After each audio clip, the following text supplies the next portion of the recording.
আসসালামু আলাইকুম, Happy's kitchen থেকে বলছি। আজকে বানাবো আলুর চপ রমজান উপলক্ষে। আজকে অন্যরকম আলুর চপ বানাবো ডিম দিয়ে। ডিমটা আমি গ্রেট করে নিব। এটা আমি পেঁয়াজ বেরেস্তা নিয়েছি, লবণ, স্বাদ মতো, শুকনো মরিচ, এখন একটু সরিষা তেল দিয়ে এটা মিক্স করব। এই তো ডিমটা আমি গ্রেট করে নিতেছি। এইভাবে আলুর চপটা বানালে অনেক ভালো লাগে। পেঁয়াজ বেরেস্তা দিয়ে আলুর চপটা বানাবেন, তাহলে নষ্ট হবে না, খেতেও ভালো লাগবে। এটা আজকে বানাবো ডিমের চপ। এটা আলু ভর্তাটা আমি আগে বানিয়ে নিছি। এখন আমি ডিমটা দিয়ে দিব। এটা এইভাবে বাস করবেন।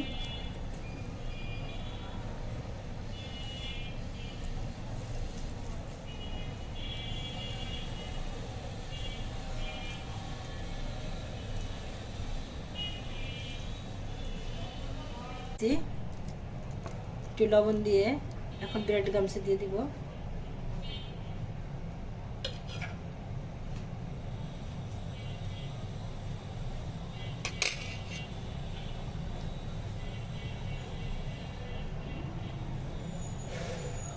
এতে একে একে সবগুলো রেখে দিব। এতে ব্রেড গাম দিয়ে আমি রেডি করছি, এখন ভেজে নিব।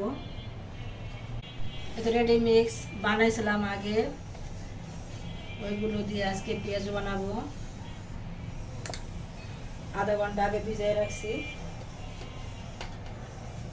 এখন দিয়ে দেবো মরিচের গুঁড়ো, হলুদ গুঁড়ো, ধনিয়ার গুঁড়ো, স্বাদ মতো লবণ। একে একে আমি সব মশলা দিয়ে পেঁয়াজটা এখন রেডি করবো।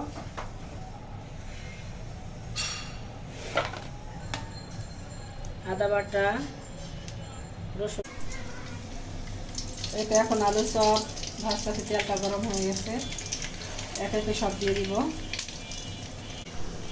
এই তো আমার আলুর চপ ভাজা হয়ে গেছে, মুসমুসে আলুর চপ। দেখুন কত সুন্দর হয়েছে, লোভনীয়। ভালো লাগলে লাইক, কমেন্ট, সাবস্ক্রাইব করবেন। এই রমজান মাসে বানিয়ে ফেলুন ঝটপট মজাদার আলুর চপ।